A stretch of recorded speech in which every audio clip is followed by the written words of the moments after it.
আসসালামু আলাইকুম। আমি একটু সবাইকে 5 মিনিট অপেক্ষা করার জন্য অনুরোধ করব, যাতে সবাই একটু জয়েন করতে পারে।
আমরা আর একটু 2-3 মিনিট ওয়েট করি, আরো অনেকে অ্যাকচুয়ালি জয়েন করবেন, সো প্লিজ।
ওকে, ধন্যবাদ সবাইকে।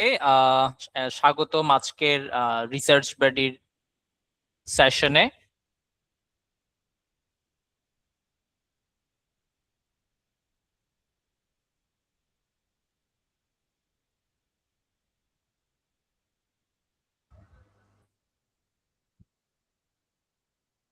আমাকে কি শোনা যাচ্ছে? জি ভাইয়া, ক্লিয়ারলি শোনা যাচ্ছে। ওকে, ধন্যবাদ। সো আজকে নিউরোসায়েন্স ল্যাবের প্রথম সেশনে সবাইকে স্বাগতম। আহ, আমি শুরুতে আমাদের রিসার্চ বাডিকে সবার সাথে পরিচয় করিয়ে দিব। অলসো আমাদের ল্যাবের সুপারভাইজার আখতারুজ্জামান ভাই অলরেডি জয়েন করে ফেলেছেন। সো শুরুতে আমি একটু আখতারুজ্জামান ভাইয়ের কাছ থেকে 10 মিনিট সময় নিব।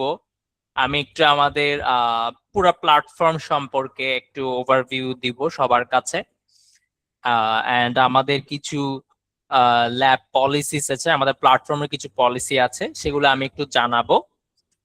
এরপরে আমি আমাদের সুপারভাইজার আপনার কাছে আমি হ্যান্ড ওভার করে দিব। শিওর। ওকে ভাই, থ্যাংক ইউ। সো ধন্যবাদ সবাইকে আবার আজকের সেশনে সবাই জয়েন করেছেন নিউরো সায়েন্স ল্যাবে। এন্ড আজকে আমাদের সাথে স্পিকার হিসেবে জয়েন করেছেন আমাদের ল্যাবের সুপারভাইজার আখতারুজ্জামান ভাই, যিনি ইউনিভার্সিটি অফ টেনেসি তে গ্রাজুয়েট রিসার্চ অ্যাসিস্ট্যান্ট হিসেবে আছেন। তিনি তার পরিচয়টা আরো বিস্তারিত জানাবেন উনি যখন আমি হ্যান্ড ওভার করার পর। সো আমি একটু আমাদের রিসার্চ বাডি সম্পর্কে ওভারভিউ দেই। So research buddy is a global research collaboration platform. So আপনারা অলরেডি অনেকেই আমাদের ভার্চুয়াল ল্যাবে জয়েন করে ফেলেছেন, আর অনেকে আমাদের এক্সপ্লোর করতে এসেছেন অ্যাকচুয়ালি রিসার্চ বাডি কিভাবে কাজ করে বা আমাদের ভার্চুয়াল ল্যাবগুলো কিভাবে কাজ করে। সো এখানে আমরা যেটা করছি, আমাদের এক্সপার্ট রিসার্চারদের সাথে, রিসার্চ এনথুসিয়াস্টদের সাথে আমরা কানেক্ট করিয়ে দেই। এখানে আমাদের যেই সুপারভাইজার তারা আমাদের এখানে ভার্চুয়াল ল্যাব রান করেন। আমাদের ওয়েবসাইট এন্ড অ্যাপ থেকে আপনারা অ্যাক্সেস করতে পারবেন। আমরা অ্যাকচুয়ালি নিউ এই টার্মটি ইন্ট্রোডিউস করেছি, ভার্চুয়াল ল্যাব। আমরা এতদিন হয়তো শুনে এসেছি অফলাইন ল্যাব, যেখানে হয়তো আমাদের অনেক যন্ত্রপাতি আছে, আমরা এক্সপেরিমেন্ট করব, হ্যাঁ এক্সপেরিমেন্ট করে কোনো ডাটা কালেক্ট করব। বাট রিসার্চ তো আসলে উভয় প্রকারই হয়ে থাকে, 3 টাইপের রিসার্চ হয়। আপনার এক্সপেরিমেন্টাল রিসার্চ আছে, আবার কম্পিউটেশনাল রিসার্চ আছে, আবার রিভিউ পেপারও আছে। সো এই কম্পিউটেশনাল রিসার্চ কিন্তু প্রায় আপনার 50% প্লাস। হ্যাঁ, আবার রিভিউ পেপারও আছে। তো যেই রিভিউ পেপার বা কম্পিউটেশনাল রিসার্চ, এগুলো কিন্তু রিমোটলি অ্যাকচুয়ালি একজন এক্সপার্টের আন্ডারে থেকে করে ফেলা যায়, বিভিন্ন টুলস শিখে, হ্যাঁ, সেগুলা করে ফেলা যায়। সো আমরা আসলে সেই কম্পিটিশনাল রিসার্চটাকেই ফ্যাসিলিটেট করছি। আর যেহেতু আপনি এক্সপেরিমেন্টাল রিসার্চ করেন বা কম্পিটিশনাল রিসার্চ করেন, আপনার অ্যাকচুয়ালি উভয় ক্ষেত্রে একজন এক্সপার্টের গাইডলাইন্স অ্যাকচুয়ালি প্রয়োজন। আমাদের বাংলাদেশে বাংলাদেশ সহ ইমার্জিং কান্ট্রি যেগুলো আছে, নেপাল, পাকিস্তান, আফ্রিকান অনেক কান্ট্রি আছে, সোমালিয়া, তো তাদের রিসার্চ এনথুসিয়াস্ট অনেক আছে, অনেক ইউনিভার্সিটি স্টুডেন্ট আছে যারা চায় একটা রিসার্চ করবে, বাট তাদের একটা প্রবলেম হয়ে থাকে কিভাবে রিসার্চটা আসলে শুরু করবে। হ্যাঁ, এখানে একটা রিসার্চ স্টার্টিং টু পাবলিকেশন পর্যন্ত যাওয়া পর্যন্ত তার বিভিন্ন প্রবলেম ফেস হয়, যেখানে একজন অ্যাকচুয়ালি সুপারভাইজর তাকে সেই প্রবলেম গুলা সলভ করে দিতে পারে এবং তার রিসার্চ জার্নিটাকে অনেক সহজ করে দিতে পারে। একজন ইন্ডিপেন্ডেন্ট রিসার্চ শুরু থেকে যদি কেউ করে, তার হয়তো দেখা যাবে একটা রিসার্চ শেষ করতেই প্রায় 1 বছর প্লাসও লেগে যেতে পারে। বাট আপনি যদি একজন সুপারভাইজারের আন্ডারে থাকেন, তাহলে আপনি দেখা যাবে খুব অল্প সময়ে 4 থেকে 8 মাসের মধ্যেও কিন্তু একটা ভালো কোয়ালিটি পেপার বের করে আনা সম্ভব।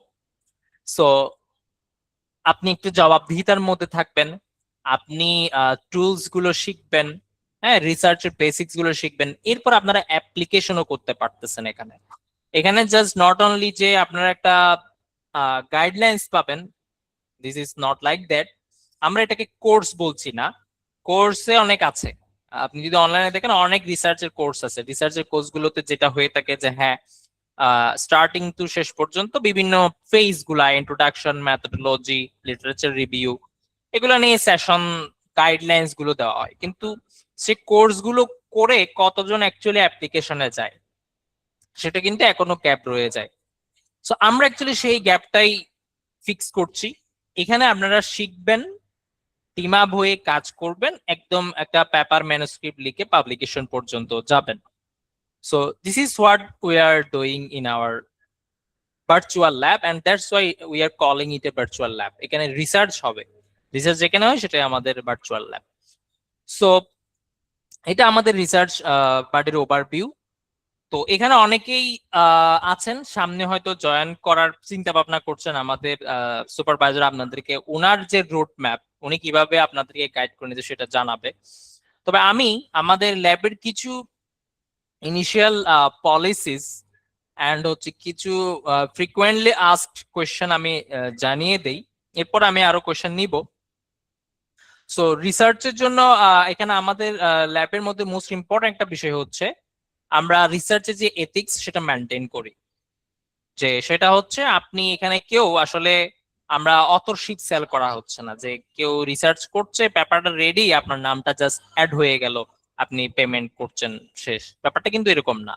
একটা ইনস্টিটিউশনে, একটা নর্মাল ইউনিভার্সিটি যেভাবে রিসার্চ হয় সেভাবেই রিসার্চ হবে, বাট এটা আরো ডেডিকেটেডলি বা হবে এখানে। সো এখানে আপনারা শিখবেন, কাজ করবেন, দেন আপনারা পাবলিকেশনে অথরশিপটা পাবেন। সো রিসার্চের এথিক্সটা আমরা এখানে স্ট্রিক্টলি ফলো করি। এখানে কেউ যদি কাজ অ্যাকচুয়ালি না করে তাহলে তিনি আসলে পেপারের যে অথরশিপ সেখানে থাকবেন না। দ্বিতীয় পয়েন্ট হচ্ছে আপনাদের একটা বিষয়, সেটা হচ্ছে ডেডিকেশন। আমরা অনেকেই দেখি যে শুরুতে থাকে কিন্তু শেষ পর্যন্ত আসলে সে নেই। সো আমরা অলওয়েজ ইন্সপায়ার করি আপনারা ডেডিকেশন এবং মাইন্ডসেট, রিসার্চের জন্য যে কাজ কাজ করার যে মাইন্ডসেট, সেই মাইন্ডসেট নিয়ে অ্যাকচুয়ালি ল্যাবে জয়েন করবেন। আর একটা মোস্ট ইম্পর্টেন্ট হচ্ছে কমিউনিকেশন। আপনি যদি সুপারভাইজারের সাথে কমিউনিকেশন অ্যাকচুয়ালি না থাকেন, সুপারভাইজার যে সেশন গুলো নিবেন সেগুলো যদি আপনি অ্যাটেন্ড না করেন, হ্যাঁ, তখন আসলে আপনার কাজটা তো আগাবে না। মোস্ট ইম্পর্টেন্ট হচ্ছে এখানে কমিউনিকেশন করা। সুপারভাইজার আপনাদের বিভিন্ন টাস্ক দিবেন, অ্যাসাইনমেন্ট দিবেন, সেগুলো আপনারা করবেন, সাবমিট করবেন, সুপারভাইজারের কাছ থেকে ফিডব্যাক নিবেন, ইমপ্রুভমেন্ট করবেন। এভাবেই কিন্তু স্টেপ বাই স্টেপ এটা একটা পেপারের কাজ, একটা রিসার্চের কাজ সামনের দিকে আগায় যাবে। সো দুইটা মোস্ট ইম্পর্টেন্ট যেটা বলছিলাম, আপনার কাজ করার মেন্টালিটি রাখবেন, এন্ড এরপর আপনারা জয়েন করবেন। আরেকটা বিষয় হচ্ছে যে জয়েন করার পর যেন হারিয়ে না যান, আপনারা সুপারভাইজারের সাথে কমিউনিকেশনে থাকবেন। এন্ড যে কোনো প্রবলেমে থাকলে অবশ্যই রিচ আউট করবেন, সুপারভাইজার তার অ্যাভেলেবল টাইমে অবশ্যই রেসপন্স করবেন। হ্যাঁ, প্রবলেম থাকলে অথবা কোনো ইন্টারনাল প্ল্যাটফর্ম রিলেটেড কোনো প্রবলেম থাকলে আমাদের কে রিচ আউট করবেন। আমাদের এক্সিকিউটিভ অপারেশন টিম আছে, যে কোনো প্রবলেমে আমরা অলওয়েজ হেল্প করে থাকি। তবে একটা কোশ্চেন আসতে পারে যে আপনি কাজ করবেন তাহলে আপনারা পেমেন্ট কেন দিচ্ছেন, এখানে অনেকের একটা ফ্রিকোয়েন্ট কোশ্চেন থাকে। So actually, you are paying for the guidance and expertise and the time you are getting from our supervisor and the platform you are using. একজন সুপারভাইজার আপনাকে যে গাইড করবেন, শেখাবেন এবং টাইম দিচ্ছেন, এটা অফকোর্স এটার একটা ভ্যালু আছে। এবং এটা আপনি আসলে ইউনিভার্সিটিতে যান, এখানেও কিন্তু আছে। এখানে আপনাকে ইউনিভার্সিটিতে, আপনি যদি পাবলিক ইউনিভার্সিটির হয়ে থাকেন তাহলে হয়তো আপনাকে পে করতে হচ্ছে না, কজ গভর্নমেন্ট আপনার হয়ে সেই পেমেন্টটা সুপারভাইজার বা টিচারটা পাচ্ছে। এন্ড আপনি যদি প্রাইভেট ইউনিভার্সিটি থাকেন তাহলে অবশ্যই কিন্তু আপনি অ্যাডমিশনের সময় অবশ্যই আপনার পেমেন্টটা সেখানে ইনক্লুডেড হয়েছে, আপনার থিসিসের জন্য যে সুপারভিশন পাবেন সেটার জন্য। যদিও বা আসলে রিসার্চটাও ভাবে ওখানে হয়ে ওঠে না, আপনার প্রফেসরদেরকে একটু রিচ করা টাফ হয়, ওনাদের টাইম পাওয়া। সো এখানেও সেম, আপনি যেহেতু একজন সুপারভাইজারের আন্ডারে থাকবেন, তার গাইডেন্স পাবেন, আমাদের প্ল্যাটফর্মও ইউজ করবেন, সো অফকোর্স এটার একটা পেমেন্ট আছে। সো এই জন্যই আপনি আসলে পেমেন্টটা করছেন। আর আরেকটা বিষয় হচ্ছে, আমাদের একটা ভার্চুয়াল ল্যাবে জয়েন হওয়ার পর এখানে আমাদের মোস্ট ইম্পর্টেন্ট যে আমাদের একটা পলিসি, সেটা হচ্ছে আইপি, ইন্টেলেকচুয়াল প্রপার্টি। একটা ভার্চুয়াল ল্যাবে আমাদের যেই আইডিয়াটা জেনারেট হবে, যে রিসার্চ আইডিয়াটা জেনারেট হবে এবং এটার যে ডাটা সেটস গুলো থাকবে, এটা রিলেটেড যে রিসোর্স গুলো থাকবে, এগুলো হচ্ছে আমাদের ভার্চুয়াল ল্যাবের যেই টিম মেম্বার এন্ড সুপারভাইজারটা কম্বাইন্ড ইন্টেলেকচুয়াল প্রপার্টি। অর্থাৎ এখানে আইডিয়া একটা জেনারেট হলো, আমি আইডিয়াটা জেনারেট করে নিলাম, সুপারভাইজার টপিকটা নিয়ে নিলাম, এরপর বাইরে গিয়ে আমি নিজের মতো পাবলিশ করে দিলাম without consent of supervisor and your team member. এটা ফুলি প্রহিবিটেড। এবং আমাদের কোম্পানির লিগ্যাল বডি এটা যদি দেখে যে এই কেউ ব্রিচ করছে এই পলিসিটা, যে সুপারভাইজার বা অন্যদের কনসেন্ট না নিয়ে নিজে নিজেটা বাইরের কাউকে নিয়ে কোথাও পাবলিশ করে দিয়েছে, তাহলে সেক্ষেত্রে আমাদের কোম্পানি থেকে সেটা অফকোর্স লিগ্যাল অ্যাকশন নেওয়া হবে। অ্যান্ড হচ্ছে আপনি যেই জার্নাল বা কনফারেন্সে হয়তো পাবলিশ করেছেন সেখানে একটা নোটিশ দেওয়া হবে এবং আপনার পাবলিকেশনটা কিন্তু তখন রিট্রাক্ট হয়ে যাবে। সো আমরা যেটা বলি যে কি আপনি রিসার্চ এথিক্সটা মেনটেন করে সুপারভাইজাররা সহ টিম মেম্বার সহ আপনারা সেটা পাবলিশ করেন এবং এটার ভ্যালু অনেক। আর একটা মোস্ট ইম্পর্টেন্ট বিষয়, আমাদের রিসার্চ বডি হচ্ছে একটা government registered research institute, and we are also official member of cross ref. So যেই ইন্টারন্যাশনাল বডি থেকে অ্যাকচুয়ালি এই যে ওয়ার্ল্ড ওয়াইড যত জার্নাল পাবলিকেশন বা রিসার্চ গুলো হয়ে থাকে, এগুলোর একটা নাম্বার থেকে DOI, digital object identifier. So আমরা এই ক্রস রেফের অফিসিয়াল মেম্বার।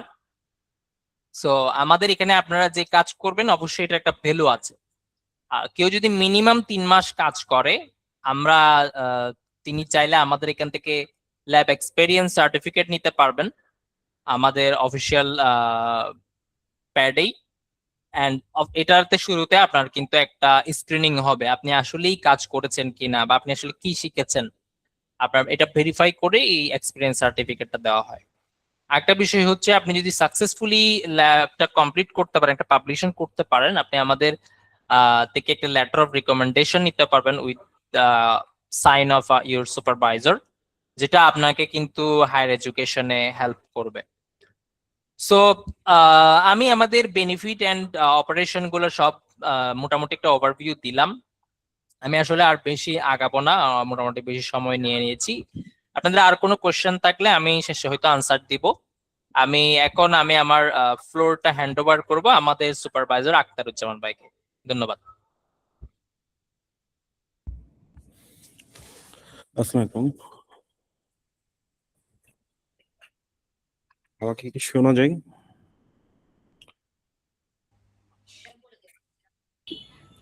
জি হ্যালো। শোনা যাচ্ছে। ওকে, আমি শুভ। অ্যাকচুয়ালি মাই নিকনেম শুভ, সবাই আমাকে শুভ নামে অ্যাড্রেস করে। সো অ্যাকচুয়ালি আমি ফার্স্ট আমার গ্র্যাজুয়েশন কমপ্লিট করি 2015-16 সেশনে। আমি জয়েন করি যশোর বিজ্ঞান ও প্রযুক্তি বিশ্ববিদ্যালয়ে, ফার্মাসি ডিপার্টমেন্টে।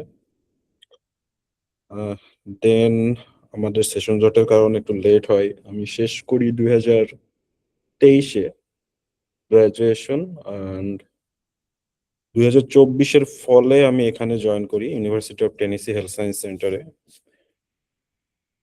আর এখানে আমার আসলে main focus pharmaceutical science programme, but আমাদের lab focus completely neuroscience, particularly বললে epilepsy and neuroinflammation. So আমিও আসলে এখানে জাস্ট এবারই প্রথম আমি জাস্ট লঞ্চ করলাম। আমার এর আগে ওদের রিসার্চ পার্টি টিমের সাথে একটা মিটিং হয়েছিল ফার্স্টলি। সো আমি আসলে জাস্ট ল্যাবটা ক্রিয়েট করছি ফর কানেক্টিভিটি। আসলে দেশের বাইরে আসার পরে যেটা হয়, দেশের সাথে কোনো কানেক্টিভিটি থাকে না, জাস্ট ফর কানেক্টিভিটি এবং নিজেকে একটু বিজি রাখা মাঝে মাঝে। যেহেতু আমাদের পলিসি অনুযায়ী যে উইকে 1 আওয়ার অ্যাটলিস্ট সবার সাথে কমিউনিকেট করা, মানে রিসার্চটাকে কন্টিনিউ করা। এটা আমি আগেও করতাম আমার ইউনিভার্সিটির জুনিয়রদের সাথে যখন আমি ফার্স্ট ইয়ারে ছিলাম এখানে।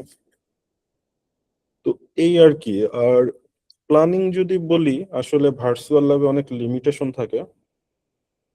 ফার্স্ট লিমিটেশন, আমরা ভার্চুয়াল ল্যাবে কোনো এক্সপেরিমেন্ট রান করতে পারি না রিসার্চ পেপারের ক্ষেত্রে, যেটা ভাইটাল। সো সেক্ষেত্রে আমাদের এক্সপেরিমেন্ট গুলো রান করতে হয় রিমোটলি।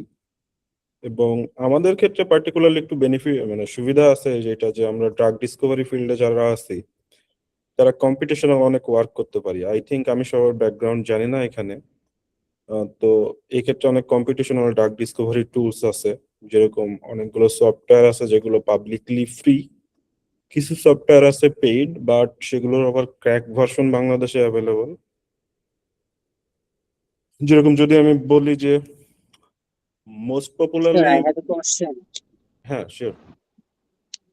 আমরা হচ্ছে ফিজিক্যালি কি ল্যাবে অ্যাটেন্ড করতে পারবো? না, ফিজিক্যালি অ্যাটেন্ড করা কোয়াইট ডিফিকাল্ট, বাট কেউ যদি খুব বেশি এনথুসিয়াস্ট হয় এবং প্রপারলি করতে চায়, তো সেই ক্ষেত্রে আমি রিকমেন্ড করতে পারবো আমার ইউনিভার্সিটির ল্যাবে আমি তাকে রেফার করতে পারি। সেখানে আমার টিচারদের সাথে গুড কমিউনিকেশন আছে। কেউ যদি রিয়েলি মানে জাস্ট এক্সপেরিমেন্টাল প্রসিজারে এনথুসিয়াস্ট হয় এবং কমিটেড হয়, তাহলে আমি সেটা আমার ইউনিভার্সিটি মানে যশোর বিজ্ঞান ও প্রযুক্তি বিশ্ববিদ্যালয়ের ল্যাবগুলোতে আমার অ্যাক্সেস আছে, আমি ওখানে রেফার করতে পারি। এটা পসিবল, বাট সেখানেও নাম্বারের লিমিটেশন আছে। আমি যদি একসাথে অনেকগুলো স্টুডেন্ট রিকমেন্ড করি, অবশ্যই আমার প্রিভিয়াস সুপারভাইজার সেটা নেবে না। হাতে গোনা হয়তো বা 2-3টা স্টুডেন্ট সেটা সে নিতে পারে। বাট মোস্ট অফ দ্য কাজ রিমোটলি, যেহেতু আমরা ল্যাবটা রান করব, তো সেই ক্ষেত্রে আমাদের কম্পিটিশনালের উপর ডিপেন্ডেন্ট থাকতে হবে। আর সেকেন্ডলি আমাদের রিভিউ পেপারের দিকে ফোকাস থাকতে হবে।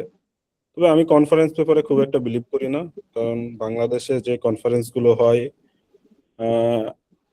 সেগুলো কতটা ইম্প্যাক্টফুল এবং প্রোফাইলের জন্য কতটা ইম্প্যাক্টফুল আমার কাছে ইম্প্যাক্টফুল মনে হয় না personally. Majority of the conference, সবগুলো না।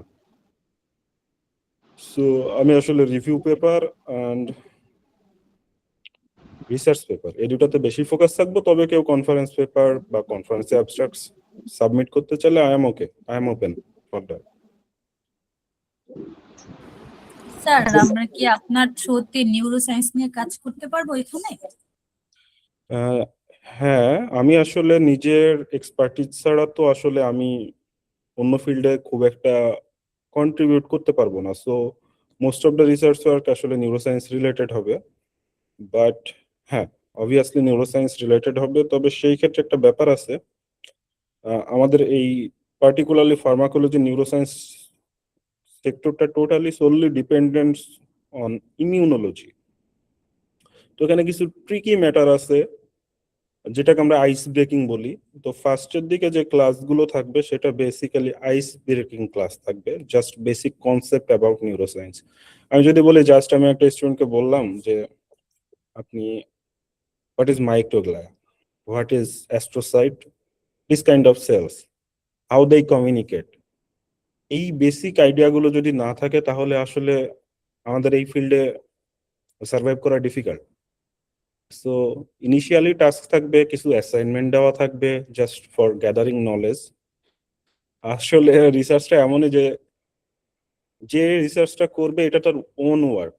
মানে আমার এখানে সুপারভাইজার ডক্টর জিয়াং, উনি আমাকে, আমার মনে আছে আমি যখন ফার্স্ট জয়েন করি 2024 ফলে, উনি ফার্স্ট মিটিং এ আমার একটা কথা বলছিল আমাকে প্রজেক্ট দিয়ে যে it's your own work, you have to complete it, I just give you guidance. So এখানেও ব্যাপারটা তাই যে যে টিম ওয়ার্ক যেটা করবে হয়তো বা স্প্লিট থাকবে 2-4টা টিমে, কারণ একা একাও পসিবল না, এটা আরো বেশি প্রবলেমেটিক হয়। একা একা আসলে অনেক সময় স্টুডেন্টও ডিপ্রেস হয়ে যায়, আমরাও যখন ছিলাম তখন আমরাও ডিপ্রেস হয়ে যেতাম। তো টিম ওয়ার্কে সবাই সবার মতো কন্ট্রিবিউট করবে, but I will give the just guidance. So যেহেতু আমাকে অন্য ফিল্ড, আমাকে যদি এখন কেউ ক্যান্সার ফিল্ডে বলে যে গাইডেন্স দিতে, আমি পারবো না, কারণ আমার ওই ব্যাপারে নলেজ খুবই কম, নাই বললেই চলে, এবং আমি অনেকদিন ওইটার মধ্যে প্র্যাকটিসও নাই। So most of the work neuroscience রিলেটেডই হবে।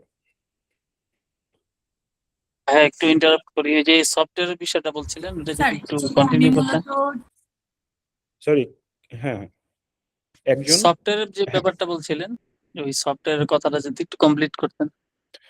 সফটওয়্যার, যদি কম্পিটিশনাল ড্রাগ ডিসকভারির কথা বলি, এটাই করা পসিবল অ্যাকচুয়ালি আমার জানা মতে, যারা ফার্মেসি ফিল্ড বা মলিকুলার বায়োলজি বা বায়োকেমিস্ট্রি বা বায়োটেকনোলজির দিকে আছে। তো সেই ক্ষেত্রে কিছু ফ্রি টুলস আছে, যেরকম পাইআরএক্স, এটা একটা কমনলি ইউজড ফ্রি টুল যেটা মলিকুলার ডকিং এ ইউজ করা হয়। বাট আমি জানি ওই টুলস এর অনেক লিমিটেশন আছে, অনেক স্লো, একসাথে অনেকগুলো কম্পাউন্ড রান করলে পিসি হ্যাং হয়ে যায়, অর্ধেক যাওয়ার পরে ডেড হয়ে যায়। তো মোস্ট প্রবাবলি এখন আমাদের দেখা মতে সবচেয়ে ভালো software Desmond Schrodinger, that's means Schrodinger.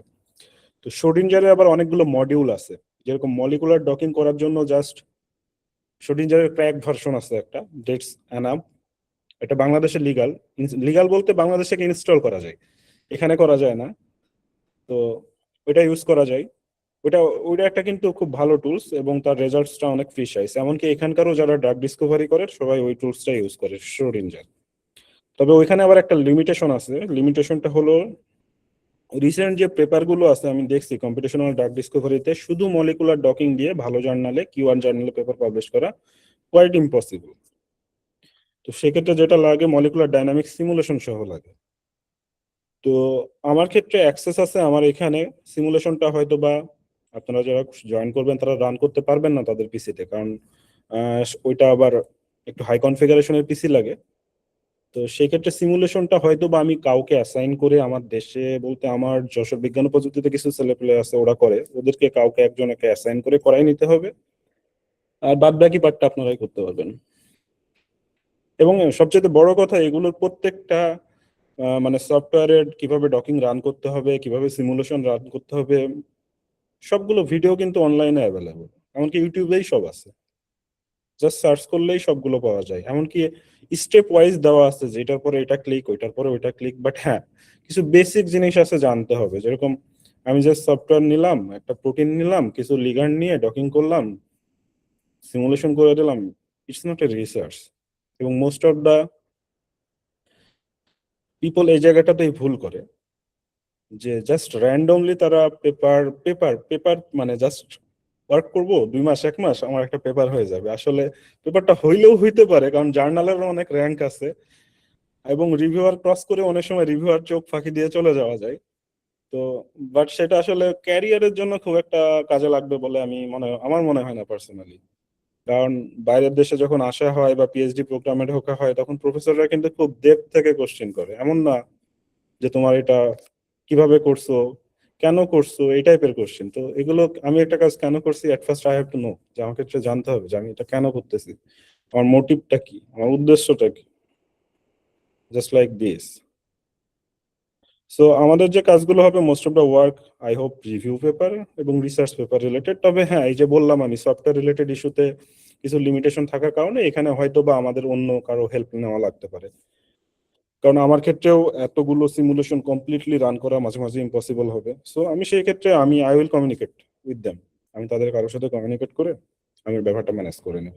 যখন পাবলিকেশনের জন্য সিমুলেশনটা প্রয়োজন হবে তখন আমি ওটা করে নিতে পারবো, এটা নিয়ে কোনো প্রবলেম নেই।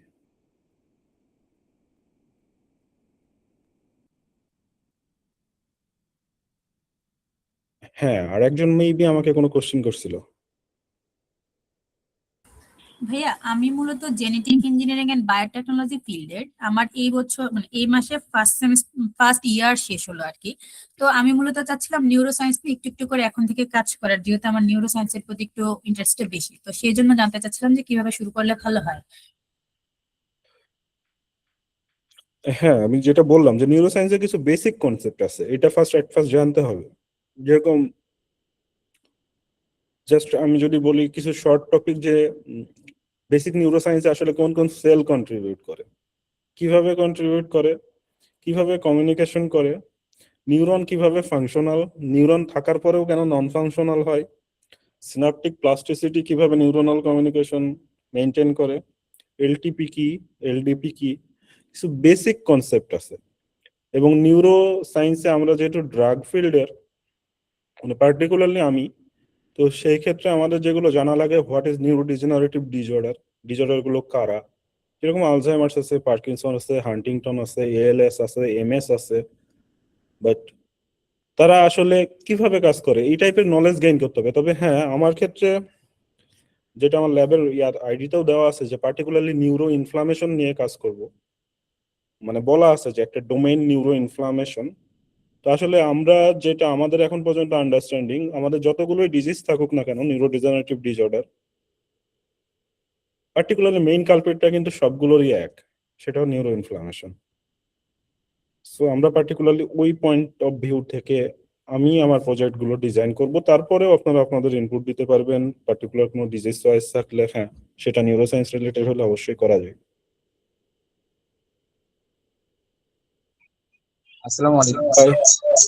হ্যাঁ, বাই দা ওয়ে আমার একটু সবার ব্যাকগ্রাউন্ড জানার দরকার ছিল। এটার জন্য কি শুরুতে নিউরো অ্যানাটমিটা জানা জরুরি? Neuro anatomy is a part, অবশ্যই নিউরো অ্যানাটমি জানতে হবে। এবং এটা এটা এটা ভাইটাল একটা পার্ট আমাদের। যেরকম নিউরোসায়েন্সের যদি আমি পার্ট করি 3টা পার্ট, তাহলে আমি একটা নিউরো অ্যানাটমি একটা পার্ট, সেলুলার নিউরোসায়েন্স একটা পার্ট, অ্যান্ড বিহেভিয়ারাল নিউরোসায়েন্স আর একটা পার্ট। এবং প্রত্যেকটা পার্টি একটা আরেকটার সাথে কানেক্টেড। হ্যাঁ, অবশ্যই নিউরো অ্যানাটমি জানতে হবে। আসসালামু আলাইকুম। ওয়ালাইকুম আসসালাম। আমি সাকিব, আমি ফার্মেসি ডিপার্টমেন্টের 4th ইয়ার। কোন আমার একটা বিষয় ইউনিভার্সিটি? জানা ছিল, যদি হচ্ছে এই কম্পিউটেশনাল রিসার্চ, এইটা বিদেশে পিএইচডি পাওয়ার ক্ষেত্রে কি এটা মানে কতটা ইফেক্টিভ আর কি এটা? হ্যাঁ, এটা ভালো কোশ্চেন। কম্পিটিশনাল রিসার্চ বিদেশে পিএইচডি পাওয়ার জন্য কতটা ইফেক্টিভ? Obviously effective. আমাদের লিমিটেশন কি আমাদের কান্ট্রির থেকে? আমি যদি ফ্র্যাঙ্কলি বলি, কম্পিটিশনাল ওয়ার্ক এটা যে খুব লাইফ চেঞ্জিং ওয়ার্ক আমরা আমাদের দেশ থেকে করতে পারি, ব্যাপারটা কিন্তু তা না। বাট এখন যখন আমরা দেশের বাইরে অ্যাপ্লাই করি, তখন এখানে অনেক স্টুডেন্ট ক্যান্ডিডেট থাকে। যেরকম আমাদের এখানে 700+ পিএইচডি অ্যাপ্লিকেন্ট থাকে টোটাল ওয়ার্ল্ড থেকে। ওরা কিন্তু নেয় 10 থেকে 12 জন, হাইয়েস্ট 15 জন। এখন তো আরো কম নিচ্ছে ফান্ডিং ক্রাইসিসের কারণে। তো ওরা স্ক্রিনিং করার সময় ডিফারেন্ট ডিফারেন্ট প্যারামিটার চেক করে। যদি আমি বলি একটা কমপ্লিট অ্যাপ্লিকেশনে ওরা চেক করে স্টুডেন্টের মোটিভ, যেটা সে এসওপি তে লেখে, তার রিকমেন্ডেশন, তার ব্যাকগ্রাউন্ড ক্যারিয়ার, যেরকম আইএলটিএস or জিআরই স্কোর এবং একাডেমিক ক্যারিয়ার। তো এইগুলো আসলে ওরা একটা শুধু পাবলিকেশন দেখে কাউকে স্কলারশিপ অফার করে না। এটা একদম ভুল কথা যে আই হ্যাভ যদি 10টা 20টা পাবলিকেশন থাকে আমি স্কলারশিপ পাবো, আসলে ব্যাপারটা তা না। ওদের পাবলিকেশনের পিছনে কিছুটা মার্কিং আছে। সেটা আমি যদি অ্যাভারেজ বলি, সেটা আউট অফ 100-এ 15 থেকে 20-এর উপরে হবে না, কিন্তু ইটস নট পসিবল। 15 থেকে 20 এই রেঞ্জের মধ্যেই পাবলিকেশনে ওরা মার্ক করবে। আর বাকি যদি বলি সিজিপিএ, ইটস ম্যাটার। যে যাই বলুক যে সিজিপিএ ম্যাটার না, সিজিপিএ ম্যাটার। কারণ আমাদের এখানেও কাট ভ্যালু 3.75। 3.75 এর নিচে যারা আছে তাদেরকে তারা কাট করবে, প্রথম স্ক্রিনিং এ বাদ দিবে। তারপরে যদি বলি কোনো একটা প্রোফাইল কোনো একটা যদি কম থাকে কমপ্লিটলি, সেটাকে মার্জ করার জন্য আমাদের কাছে অপশন হিসেবে জিআরই আছে, জিআরই সেটা মার্জ করে। সো রিসার্চ ইম্পর্টেন্ট এবং কম্পিটিশনাল ওয়ার্কও ইম্পর্টেন্ট, কারণ ব্যাপারটা এরকম না যে আমরা যে কম্পিটিশনাল ওয়ার্ক করতেছি সেই কম্পিটিশনাল ওয়ার্কটা এরা করে না, এরাও কিন্তু কম্পিটিশনাল ওয়ার্কই করে, এবং আমাদের এখানেও যারা ড্রাগ ডিসকভারি ফিল্ড আছে সবাই কিন্তু শরীনজারি ইউজ করে। বাট ব্যাপারটা চেঞ্জটা এটাই যে তারা বুঝে শুনে ইউজ করে, আর আমরা দেশে যেটা করি আমরা না বুঝে ইউজ করি, জাস্ট পার্থক্যটা এটা। বাট আই হোপ যদি কেউ কম্পিটিশনাল ওয়ার্ক করে গুড কোয়ালিটির কিছু পাবলিকেশন করে, অবশ্যই সেটা তার ক্যারিয়ারের জন্য ভালো এবং তাকে অ্যাডমিশন পাওয়ার জন্য অবশ্যই হেল্প করবে। ব্যাপারটা না এমন না যে কম্পিটিশনাল ওয়ার্কের কোনো ভ্যালু নাই, কারণ এখানে যারা ভার্চুয়াল মানে হাই থ্রুপুট ভার্চুয়াল স্ক্রিনিং করে সবাই কম্পিটিশনাল দিয়েই ফার্স্ট করে, বাট তারা বুঝে শুনে করে। ওই যে বললাম মলিকুলার ডকিং জাস্ট কম্পাউন্ড আর প্রোটিন নিয়েই করে না, অ্যাক্টিভ সাইট গুলো দেখে, অ্যাক্টিভ সাইটের চার্জ দেখে, কোন চার্জ চেঞ্জ করলে কতটা বাইন্ডিং অ্যাফিনিটি বাড়বে, টক্সিসিটি কমবে, সবকিছু ভেবে চিন্তা করে। কিন্তু আমাদের দেশে আমি অনেক পেপার রিভিউ করি, most of the Bangladeshi student একটা প্রোটিন নাই, কিছু লিগ্যান্ড নাই, মলিকুলার ডকিং করে, স্কোর হাই, দ্যাটস মিন সেটা ইনহিবিটর। এবং এবং আমার অবাক লাগে মাঝে মাঝে তারা স্পেসিফিকলি বলে দেয় ইটস এন ইনহিবিটর, অথচ ওইটা আসলে কেউ জানে না এটা ইনহিবিটর না অ্যাক্টিভেটর, দুইটাই হতে পারে। তো এটাই আমার আমার জাস্ট মানে সাজেশন থাকবে, যেটা আমি যতটুকু জানি তার থেকে, যে যেটাই করি না কেন এটা বুঝে করতে হবে যে আমি এটা কেন করতেছি। এই আসসালামু আলাইকুম ভাইয়া। হুম ভাইয়া আমি হচ্ছে ইউনিভার্সিটি অফ বরিশাল থেকে হচ্ছে মাস্টার স্টুডেন্ট। রিসেন্টলি আমার গ্রাজুয়েশন কমপ্লিট করেছি।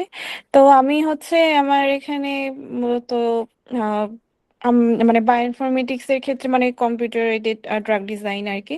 তো এই ক্ষেত্রে আমি কিছু কিছু নলেজ গ্যাদার করেছি, লাইক চেষ্টা করেছি, মানে আমার শুরুটা হচ্ছে মলিকুলার ডকিং বা হচ্ছে বায়োমার্কার যে ডিসকভারি প্রথম থেকে, তারপর হচ্ছে আহ মানে মলিকিউলার ডকিং এন্ড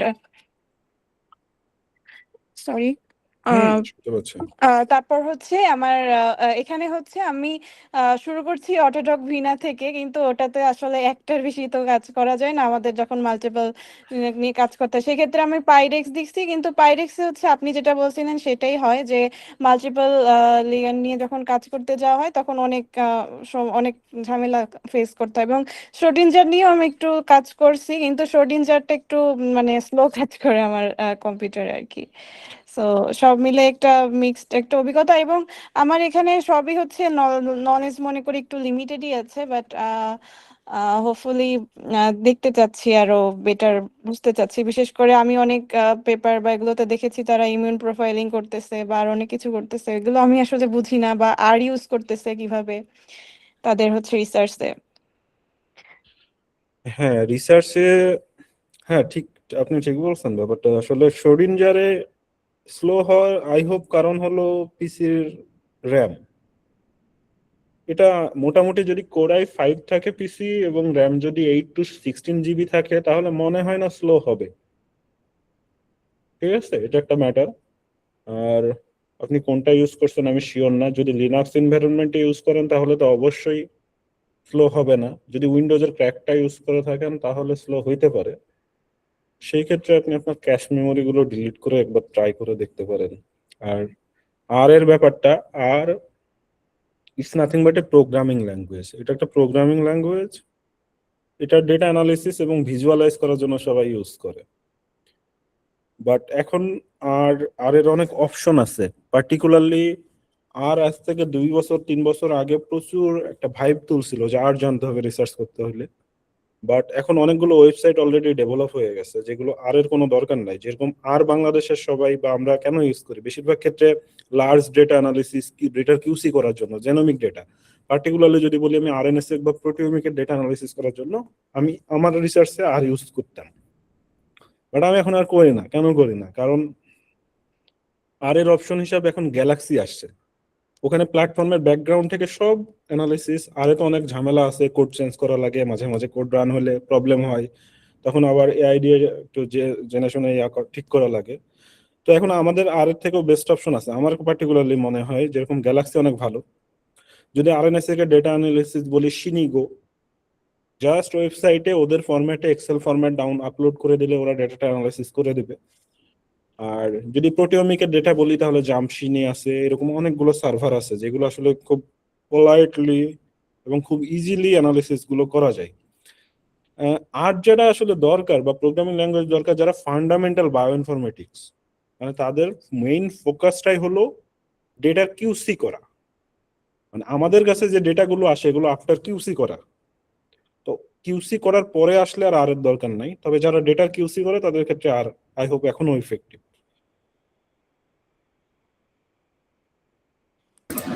আসসালামু আলাইকুম ভাইয়া। ওয়ালাইকুম আসসালাম। ভাই আমার একটা কোশ্চেন ছিল যে আমরা যে কোর্সটা করব যারা, তো তারা আসলে কোন ওয়ার্কফ্লোতে আগাবো, বা আপনি কোন আপনার কোনো মডিউল আছে কিনা, আর এটা থেকে আসলে কোর্সটা থেকে আমরা কি শিখতে পারবো নতুন কিছু, এটা যদি একটু মডিউল বলতে আমি যেটা ফার্স্ট বললাম যে টোটাল কোর্স ওয়ার্কটা ফান্ডামেন্টালি কিছু বেসিক কনসেপ্ট নিয়ে ফার্স্টে কিছুদিন অ্যাটলিস্ট 1 মান্থ বেসিক কনসেপ্ট নিয়ে আমরা ডিসকাস করব। তারপরে যার যেটা ফোকাস এবং যেগুলো মনে হবে সেগুলো নিয়ে আমরা ফার্দার প্রসেসে যাব।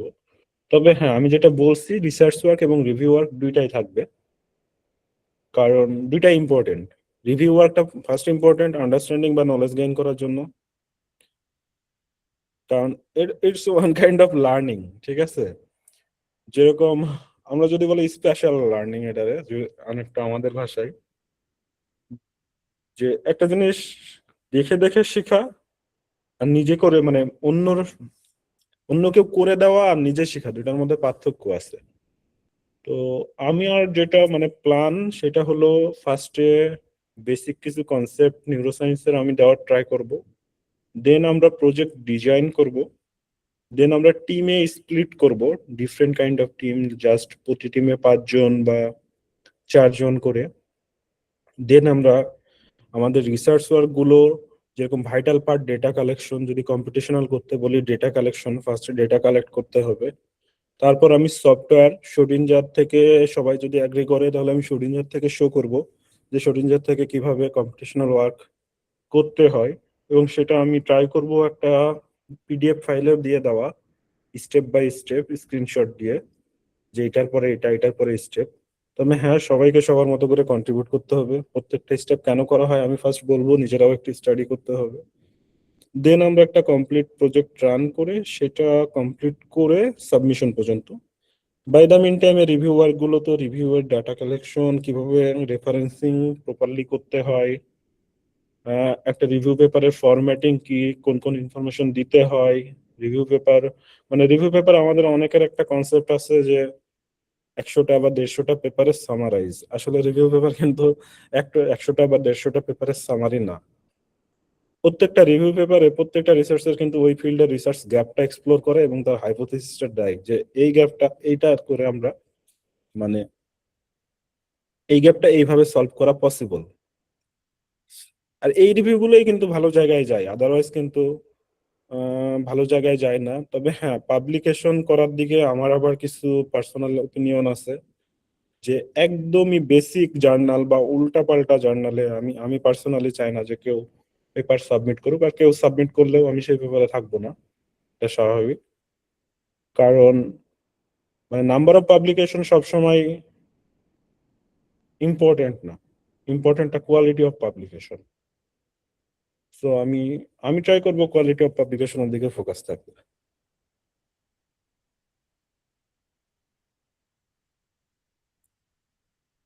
আই থিঙ্ক আপনারা কোশ্চেন করলে আরো যে কনসেপ্ট গুলো ক্লিয়ার হয় না এগুলো আরো ভালো হবে। কারো কোশ্চেন থাকলে আমাকে বলতে পারেন, আই উইল অ্যান্সার।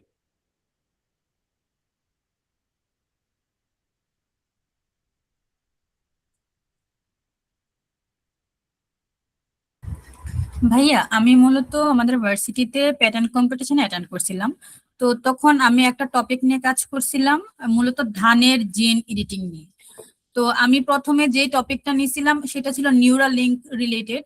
তো আমি নিউরাল লিঙ্ক রিলেটেড বা এরকম যে কাজগুলো আছে ওইগুলা করতে যেয়ে দেখা গেছে যে ডাটা অ্যানালাইসিস বা ডাটা নিয়ে কাজ করতে গিয়ে কিছু প্রবলেম হয়েছে। আমি ওইভাবে পেপার পাচ্ছিলাম না, প্লাস পেপার পাওয়ার পরে ওইগুলো অ্যানালাইসিস করতে যে প্রবলেম হচ্ছিল। তো ওইগুলা কিভাবে করা যায় যদি একটু বলতেন সুবিধা হতো। জিন এডিটিং বা প্ল্যান্টের বা এইগুলো নিয়ে আসলে আমার কনসেপ্ট ক্লিয়ার না। আমি না যেটা না ভাইয়া, নিউরাল লিঙ্ক রিলেটেড বলতে চাচ্ছিলাম আর কি। আমার ফার্স্ট প্রজেক্ট ছিল নিউরাল লিঙ্ক, ওইটা নিয়ে করতে যাই যখন প্রবলেম হয়েছে, পরে আমি জিন এডিটিং এ শিফট করছিলাম। তো আমি একটু নিউরাল লিঙ্ক নিয়ে জানতে চাচ্ছিলাম আর কি, যে কিভাবে করলে আমাদের মানে ফান্ডামেন্টাল স্টেজে সহজ হয় ব্যাপারটা। মানে নিউরালিঙ্ক বলতে আপনি মানে কি মানে বোঝাইতে চাচ্ছেন? আগে আগে আমাকে এটা একটু ক্লিয়ার করেন, মানে নিউরালিঙ্কের কি কাজ? ভাই ওই যে বিসিআই সিস্টেমের একটা কাজ ছিল না, বর্তমানে ইলন মাস্কের একটা প্রজেক্ট আছে যে একটা ইলন চিপ মাস্কের একটা প্রসেস থাকবে। আছে, হ্যাঁ আমি এটা জানি। হ্যাঁ হ্যাঁ, 300 মিলিয়নের ওই একটা রিলেটেড ফান্ড কিছু আছে কাজ তাদের, করতে চাচ্ছিল। যে তারা মানে আর্টিফিশিয়ালি নিউরালিঙ্ক মানে এআই কে নিউরালিঙ্কের সাথে অ্যাটাচ করবে, এবং তারা মানে মানে অনেকটা এআই, রোবোটিক্স এবং নিউরন তিনটার কম্বাইন্ডলি ওয়ার্ক করবে। হ্যাঁ, হ্যাঁ এটা হ্যাঁ, সম্পর্কে আমি ওইটাই। বেসিক কিছু জানি, বাট নট ভাস্ট। ভাই আমি প্রথমে ওই রিলেটেড একটা কাজ করতে চাচ্ছিলাম, যে পার্কিনসন ডিজিজ বা এরকম যে ডিজিজ গুলা আছে ওইগুলা রিলেটেড একটা কাজ করবো, প্লাস ডিপ্রেশন, প্যানিক ডিসঅর্ডার, এরকম অনেক কিছু তো দেখা গেছে যে আমাদের নার্ভাস সিস্টেমের সাথে রিলেটেড। তো আমি ওইগুলা নিয়ে একটা কাজ করতে যাই, অনেক কিছু প্রবলেম হয়েছে, দেখা গেছে আমি ওইভাবে মানে ওই ফিল্ডে কাজ করতে পারতেছিলাম না, যে কারণে আমার মূলত হ্যাঁ ফিল্ড হ্যাঁ, শিফট করা। তো আমি চাচ্ছিলাম যে ওই মানে ফাউন্ডেশনটা কিভাবে নিলে ভালো হয় যদি একটু বলতেন। আচ্ছা ওই ফাউন্ডেশনটা আসলে নিউরাল লিঙ্কটা মানে জাস্ট দেখে বা শুনে মনে হইতে পারে যে আপনার কাছে যে এটা নিউরো সায়েন্স, বাট আসলে বেসিক্যালি কিন্তু ওরা নিউরো সায়েন্সের কোনো ওয়ার্ক করে না। মানে আমাদের ডোমেনে, আমি পার্টিকুলারলি যে মলিকুলার নিউরো সায়েন্স ডোমেনের, এইখানে ওদের কোনো ওয়ার্ক নাই। ওরা যেটা করতে ট্রাই করতেছে, অলরেডি এক্সিস্টিং ডেটা এগুলোরে ওরা ডিফারেন্ট ডিফারেন্ট এআই মডিউলে ট্রেন করতে চাচ্ছে, ট্রেন করে সেটার প্রিসিশন দেখতে চাচ্ছে, যে সেটা ডায়াগনোসিস পারপাসে হইতে পারে, আদার্স পারপাসে হইতে পারে। কিন্তু ওদের ফিল্ডটা আর আমার ফিল্ড বা আমার এক্সপার্টিজের ফিল্ডটা টোটালি ডিফারেন্ট। ঠিক আছে, আমি বুঝাইতে পারছি? ওরা যেটা করে, ওদের ব্যাকগ্রাউন্ডটা অনেকেই ফার্মাসি বা এই টাইপের না। ওরা যে কাজগুলো করে এরা সবাই সিএসসি বা প্রোগ্রামিং ব্যাকগ্রাউন্ডের, বা এআই মডিউল ডেভেলপমেন্টে যারা কাজ করে, ওদের টোটালি ফিল্ডটা আমার থেকে ডিফারেন্ট। বাট আমি তাদের কাজের আউটলাইনটা মোটামুটি জানি, যে তারা যেটা করে অলরেডি এক্সিস্টিং ডেটা, যেটা আমি যদি বলি যে আমাদের বাংলাদেশে যদি বলি একজন যারা মানে পেশেন্ট আছে, আলঝাইমার্স ডিটেকশন হয়েছে, সবার তো এমআরআই ডেটা আছে।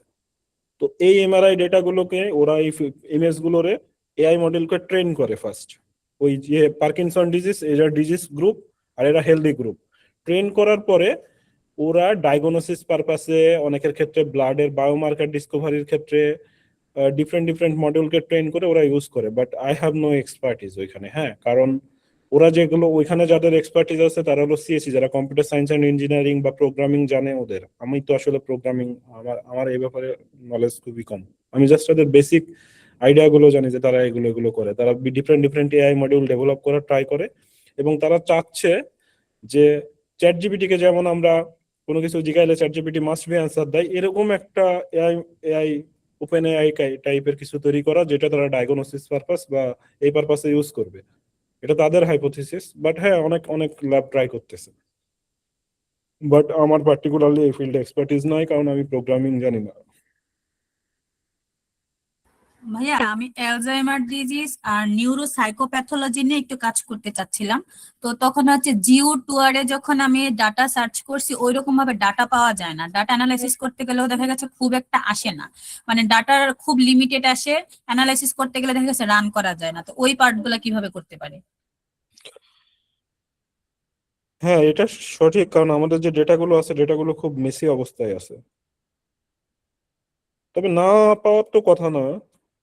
মানে কোন, হোয়াট কাইন্ড অফ ডেটা? সেক ডেটা অর ইমেজ?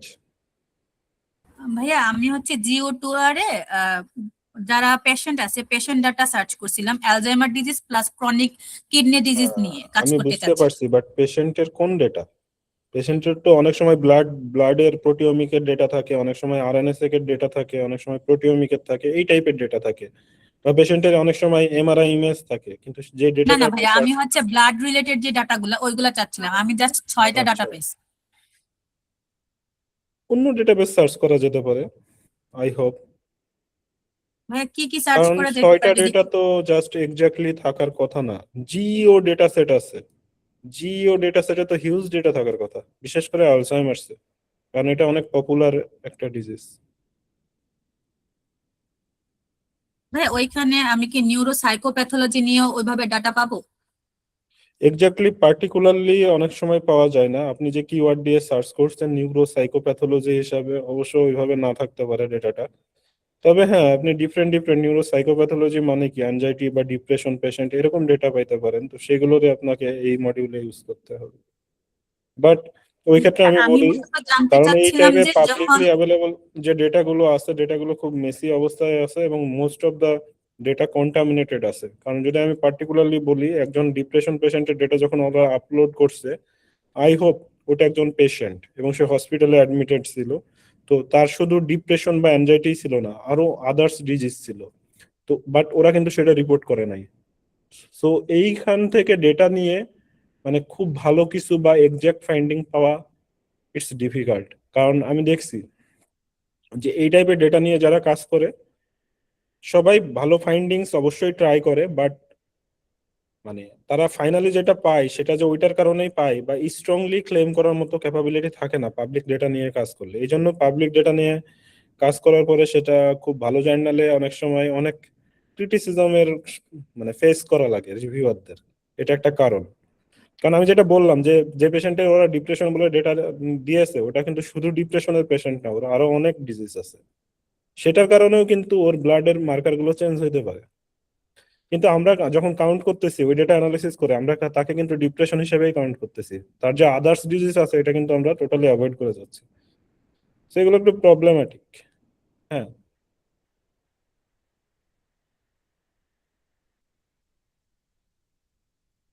আপনি কিছু বলতেছিলেন মেবি।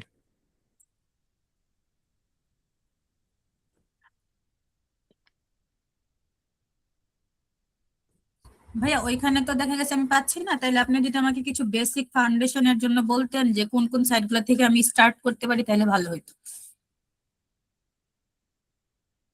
আচ্ছা, আমি আপনাকে সার্চ করে আমাকে দেখতে হবে ফার্স্ট যে আছে কিনা, দেখে আমি গ্রুপে অবশ্যই আপনাকে টেক্সট করবো। আপনি নিউরো সাইকোপ্যাথোলজি নিয়ে কাজ করতে চাচ্ছেন? হ্যাঁ, আমি গ্রুপে আপনাকে টেক্সট করবো। থ্যাংক ইউ ভাইয়া। ওকে। আসসালামু আলাইকুম ভাইয়া। ওয়ালাইকুম আসসালাম। আমি নাদিম মাহমুদ, চিটাগাং ইউনিভার্সিটি থেকে। তো ভাইয়া, আমি একটা কাজ করতে চাচ্ছিলাম, ওইটা হলো মানে ইনভায়রনমেন্টাল সাইকোলজি রিলেটেড, অর্থাৎ একদম ফরেস্ট অথবা হচ্ছে হলো এনভায়রনমেন্ট, অর্থাৎ একটা পিওর ন্যাচারাল পরিবেশে গেলে আমাদের হয়েছিল কতটুকু রিল্যাক্স লাগে বা অ্যাকচুয়ালি কতটুকু হয়েছিল ইমপ্রুভ হয় ওই রিলেটেড। তো এখন এই ব্যাপারে যদি কাজ করি, ধরেন ইইজি ডাটা অথবা এফএমআরআই ডাটা, ওইগুলো যদি নেট থেকে কালেক্ট করি বা ওই রিলেটেড অ্যানালাইসিস করে কি কোনো কাজ করা যাবে বা ওই রিলেটেড আপনার কাছ থেকে কোনো হেল্প পাওয়া যাবে? ইইজি ডেটা বলতে, ইইজি ডেটা তো বেসিক্যালি আমাদের ইলেকট্রিক ইম্পালস কিভাবে ব্রেনে সিগন্যালটা ট্রান্সডাকশন হচ্ছে, এটা হাইপার অ্যাক্টিভ অর মানে বেজ লাইন যেটা কি বলে বা হাইপো অ্যাক্টিভ, এটা চেক করা যায়। কিন্তু আসলে এনভায়রনমেন্টাল ফ্যাক্টর কেমনে কন্ট্রিবিউট করে, we have to plan first. অবশ্যই ম্যাটার্স, কারণ এনভায়রনমেন্ট অবশ্যই ম্যাটার্স সাইকোলজির ক্ষেত্রে, but it's difficult to say right now that যে কাজ করা যাবে। ব্যাপারটা হলো কি টাইপের কাজ করতে চাচ্ছেন, বা এটাও ডিপেন্ডস যে আপনি কি ওই ব্যাপারে রিভিউ লিখতে চাচ্ছেন আর রিসার্চ। যদি জি রিসার্চ জি, আমি রিভিউ পেপার, আমি রিভিউ রিভিউ পেপারই করলে করতে অবশ্যই চাচ্ছিলাম। পসিবল, বাট রিসার্চ করলে আই হোপ আমার প্রেজেন্ট নলেজে কোনো কিছু না না, এতটুকু নেই। আমি জেনেছি যে রিসার্চ আসলে হয়েছিল করা যাবে না, তো আমি রিভিউ পেপারই করতে চাচ্ছিলাম। হ্যাঁ, রিভিউ পেপার করলে অবশ্যই ওয়েলকাম, আর এই রিলেটেড অনেক পেপার পাওয়া যায়। বুঝতে পারছি। আচ্ছা ঠিক আছে ভাই, তো ওই ক্ষেত্রে কারণ যদি আমি কোনো এখনকার প্রবলেম ফেস করি বা আপনার। নিউরোসাইকোলজির যতগুলো রিভিউ পেপার হয়, প্রত্যেকটা রিভিউ পেপারে দুইটা পার্ট থাকে। জি আমি majority of the review paper যখন রিভিউ করি তখন দেখি যে তারা দুইটা পার্ট দেয়। একটা হলো ফার্মাকোলজিক্যাল ইন্টারভেনশন, যেটা হলো ফার্মাকোলজিক্যাল ট্রিটমেন্ট ড্রাগ বা এগুলো দিয়ে, এবং আরেকটা দেয় নন ফার্মাকোলজিক্যাল। তো আপনি আসলে যেটা বলতে চাচ্ছেন বা করতে চাচ্ছেন এটা টোটালি নন ফার্মাকোলজিক্যাল, কারণ এনভায়রনমেন্ট। জি তো ওরা দেখা যায় যে নন ফার্মাকোলজিক্যাল মধ্যে meditation, yoga, exercise, different function গুলো নিয়ে এসে এবং খুব ভালো ভালো জার্নালের পেপার গুলো সাইট করে আসলে একটা মানে একটা গুড কোয়ালিটির পেপার মানে তৈরি করে। জি, এটা এটা পসিবল। যেহেতু নন ফার্মাকোলজিক্যাল, এই জন্য মূলত এই যে আপনার কাছ থেকে জিজ্ঞাসা করতেছিলাম আর কি, যে এই ক্ষেত্রে আপনার মানে কাছ থেকে হেল্প পাওয়া যাবে কিনা। হ্যাঁ, আসলে হেল্পটা তো ওই যে ওইটাই বললাম যে হ্যাঁ পসিবল এটা। নন ফার্মাকোলজি আচ্ছা, ঠিক অবশ্য আছে। অনেকেই অনেক পেপার করে। চিটাগাং ইউনিভার্সিটি কোন ডিপার্টমেন্ট আপনি? আমার হলো ফরেস্ট্রি ডিপার্টমেন্ট। ও আচ্ছা আচ্ছা। আচ্ছা, ঠিক আছে ভাই। ওকে।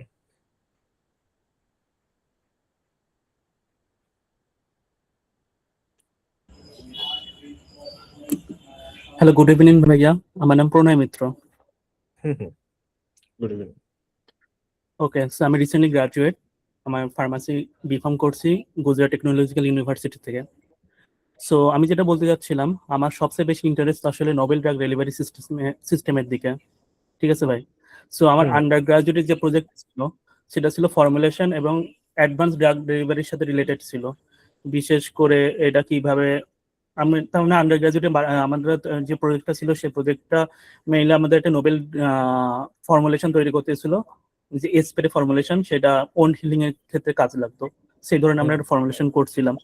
সো আমার বেসিক্যালি আন্ডার গ্রাজুয়েটের যে আমার রিসার্চ এরিয়াটা আছে তার সাথে আপনাদের যে নিউরোসায়েন্স, ফার্মাকোলজি এবং ড্রাগ ডিসকভারি ল্যাবের যে যেগুলো বিষয়গুলো বললেন আপনি, আমি শুনেছি সবগুলো, সেইগুলো কিভাবে ইন্টারগ্রেট করতে পারি আমি?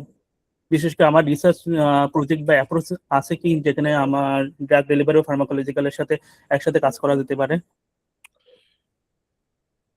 হ্যাঁ, ডটটা কিভাবে মিলাইতে পারেন এটাই তো কোশ্চেন। আমি চাচ্ছিলাম যে আমার আন্ডার গ্রাজুয়েটের যে রিসার্চ এরিয়াটা আছে বা আমার যে ইন্টারেস্টিং যে এরিয়াটা আছে, বিশেষ করে এনডিডি আছে, নোবেল ড্রাগ ডেলিভারি সিস্টেমের উপরে। সো এই দুইটা বিষয়ের ভিতরে আমি যে ব্রিজ করতে চাচ্ছিলাম, যাতে আমার ফাউন্ডেশনের ওকে, আমি উপর বুঝতে পারছি আপনার ফিল্ড ড্রাগ ডেলিভারি সিস্টেম। তো ড্রাগ ডেলিভারি সিস্টেমে হ্যাঁ আমি আমি বলি যে আমাদের নিউরোসায়েন্সের ক্ষেত্রে আমাদের ফার্স্ট যে ব্যারিয়ারটা সেটা হলো আমাদের ব্লাড ব্রেইন ব্যারিয়ার। তো মোস্ট অফ দ্য ড্রাগ অনেক ভালো, অনেক পোটেন্ট, বাট সেটা পেরিফেরিতে কাজ করে, ব্রেইনে কাজ করে না। কারণ কি? ব্যারিয়ার। ইন্ট্রাথিকাল যে আমাদের লেয়ারটা আছে ব্লাড ব্রেইন ব্যারিয়ার, এটা ক্রস করে মলিকিউল গুলো ব্রেইনে যেতে পারে না। এই জন্য কিন্তু নিউরোসায়েন্সের ড্রাগ ডিসকভারি খুবই ডিফিকাল্ট একটা টাস্ক, কারণ ড্রাগটা ডিসকভারের সময় ওইভাবে প্ল্যান করতে হবে যেন এটা ব্লাড ব্রেন ব্যারিয়ার ক্রস করে ব্রেনে যায়। তবে আমি লেটেস্ট কিছু পেপার দেখছি যারা মানে ব্রেইনের ড্রাগ ডেলিভারির ক্ষেত্রে ন্যানো ফর্মুলেশন ইউজ করছে অনেকে, দিয়ে অনেক ড্রাগের মানে বায়োঅ্যাভেলেবিলিটি বাড়াইছে ব্রেইনে comparative to plasma, different delivery systems. তো আপনার ক্ষেত্রে এটা একটা হইতে পারে যে আপনি ব্রেইনে ড্রাগ রিস্ক করার জন্য নভেল ড্রাগ ডেলিভারি সিস্টেম নিয়ে you can think about that. Secondly, অনেকে বাইপাস করার ট্রাই করছে। বাইপাস বলতে যদি আমরা ইন্টারন্যাশনাল ড্রাগ ডেলিভার করি, যেটা আপনি স্প্রে বলছিলেন উড হিলিং মানে জাস্ট স্কিন এক্সপোজার দিয়ে, তো অনেকে কিন্তু এখন ব্রেনে ড্রাগ ডেলিভার করার জন্য ন্যাসাল ড্রাগ ডেলিভারি সিস্টেমটা ইউজ করতেছে, কারণ ন্যাসাল ড্রাগ ডেলিভারি সিস্টেমে আমাদের ব্লাড ব্রেন ব্যারিয়ারটা খুব একটা কন্ট্রিবিউট করতে পারে না, এটা ড্রাগটা ডিরেক্টলি ব্রেনে চলে যেতে পারে। তো আপনি এই ফিল্ডের এই ড্রাগ ডেলিভারিকে নিউরোসায়েন্সে এই ওয়েগুলো দিয়ে ডটটাকে অ্যালাইন করতে পারেন। কিন্তু মেইন প্রবলেম হচ্ছে, যেহেতু আমি গ্রাজুয়েট হয়ে আসছি, আমার কলেজের এখন অ্যাক্সেস আমার কাছে নেই, আমি বাংলাদেশে ফিরছি, সো আমার কাছে ফিজিক্যাল ল্যাবের অ্যাক্সেসটা নাই এই মুহূর্তে। তো এখানে মেইনলি আমার যে প্রবলেমটা সেটা ক্রিয়েট হচ্ছে। হ্যাঁ, ফিজিক্যাল আসলে ড্রাগ ডেলিভারি সিস্টেমে আপনি রিসার্চার করতে গেলে অবশ্যই ফিজিক্যাল এক্সপোজার লাগবে, আদারওয়াইজ ইটস নট পসিবল। কারণ ড্রাগ ডেলিভারি সিস্টেম ডেভেলপ করার জন্য কমন কিছু আমরা টেস্ট করি, যেরকম রিজলিউশন টেস্ট করি, ডিসইন্টিগ্রেশন টেস্ট করি, ডিফারেন্ট ফর্মুলেশন ডেভেলপ করি, ডিফারেন্ট মেথড ইউজ করি, যেরকম সলভেন্ট ইভাপোরেশন করতে পারে কেউ, ড্রাই আইস মেথড ইউজ করতে পারে, তারপরে কেউ hot melt exclusion method use করে। ডিফারেন্ট মেথডে ফর্মুলেশন দিয়ে তার মানে ডিজলভ কত তাড়াতাড়ি বা ডিসলিউশন প্রোফাইলটা ইনক্রিজ করা যায় কিনা এটা করতে পারে। আরো যেরকম আপনাদের ফিল্ডে কমন টেস্ট আছে FEM, FTAR, তো সবগুলো এক্সপেরিমেন্টাল রিসার্চ। তো আপনাকে এক্সপেরিমেন্টাল রিসার্চ করতে গেলে অবশ্যই মাস্ট বি ল্যাব এক্সপোজার লাগবে, otherwise not possible virtually. So এই ক্ষেত্রে আপনার কি পরামর্শ হতে তো পারে? এই ক্ষেত্রে ভার্চুয়ালি যদি আপনি মানে জাস্ট কন্টিনিউ করতে চান, তাহলে অবভিয়াসলি আপনাকে এই ফিল্ডে কাজ করতে হলে রিভিউ ওয়ার্ক ছাড়া ইটস নট পসিবল। ওকে ভাই। আর তবে হ্যাঁ, আমি কিছু কম্পিটিশনাল ওয়ার্ক দেখছি আপনার ফিল্ডে, যারা যারা যেটা করে কি, কম্পিটিশনাল ওয়ার্কে ওরা কিছুটা ইনভিট্রো বা ইনভিভো ডেটা থাকে, তবে ওরা ন্যানো ফর্মুলেশন বা চিলেটিং অর্থাৎ ড্রাগের সাথে বিভিন্ন মেটাল আয়ন অ্যাটাচ করে কম্পিটিশনাল ওয়ার্ক করে। তবে কাজটা ডিরেক্টলি ডেলিভারি বলবো না, কেমিস্ট্রি রিলেটেড, কারণ ওইখানে অনেক কেমিস্ট্রি আছে। যে ড্রাগটারে হেভি মেটাল বা মেটাল আয়নের সাথে কনজুগেট করে তারা কম্পিটিশনালি ওই ড্রাগের স্টেবিলিটি দেখে। আমি এরকম দেখছি অনেকগুলো, বাট ওইটা ডেলিভারি ওরিয়েন্টেড না, অনেকটা কেমিস্ট্রি ওরিয়েন্টেড। সো এখন আপনি কি সাজেশন দিতে চাচ্ছেন আমাকে, কোনটা হলে বেটার হতে পারে না, এই আপনি যদি মুহূর্তে? অবশ্যই আপনার ফিল্ডে ফোকাস থাকেন তাহলে আপনাকে অবশ্যই আইদার রিভিউ ওয়ার্ক করতে হবে, আদারওয়াইজ ল্যাব এক্সপোজার পাওয়া যায় এরকম কোনো গ্রুপ বা এমন কারোর সাথে অ্যাটাচ হয়ে কাজ করতে হবে। ওকে ভাই, থ্যাংক ইউ।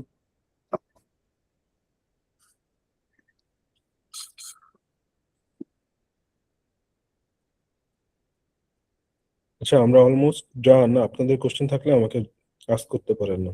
আর আপনাদের সবার ব্যাকগ্রাউন্ডটা যদি খুব শর্টে বলতেন আসলে তাহলে আমার কথা বলতে হেল্প হয়, কারণ এখানে সবাই আমার মনে হয়েছে কথা শুনে যে ডিফারেন্ট ডিফারেন্ট ডোমেন বা ডিফারেন্ট ডিফারেন্ট ব্যাকগ্রাউন্ডের।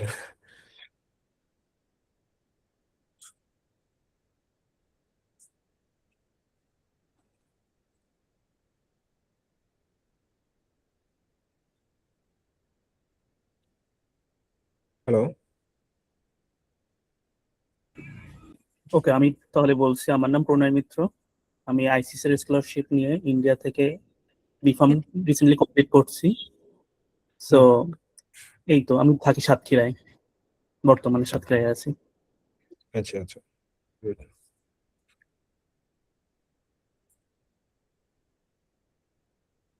নেক্সট। আসসালামু আলাইকুম ভাইয়া, আমি নাদিম মাহমুদ, চট্টগ্রাম বিশ্ববিদ্যালয়ের 4th বর্ষের শিক্ষার্থী। আমি হলো ফরেস্ট্রি ডিপার্টমেন্টের। আচ্ছা আচ্ছা।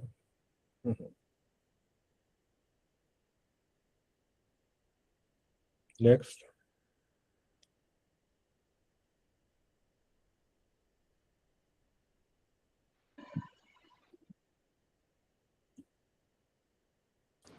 আসসালামু আলাইকুম ভাইয়া, আমি Tousiful Islam, Dhaka university pharmacy department, 3rd year. Third ইয়ারে আপনি না? হ্যাঁ। আপনার ইউনিভার্সিটির অনেকে আছে, আমার এখানে ফ্রেন্ড, আমার কলিগও আপনাদের ওইখানকারই।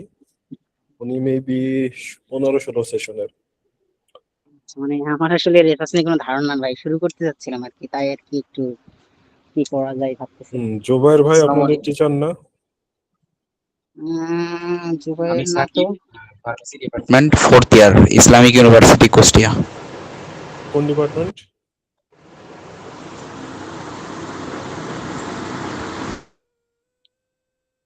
হ্যাঁ, তরিকুল সাকিব। আপনি কোন ডিপার্টমেন্টে?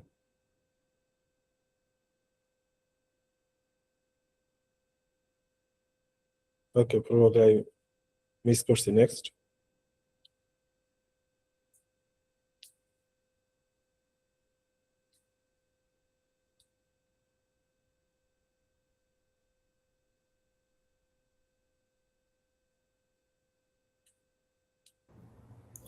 আমি নেবিউল্লাহ মাসুদ।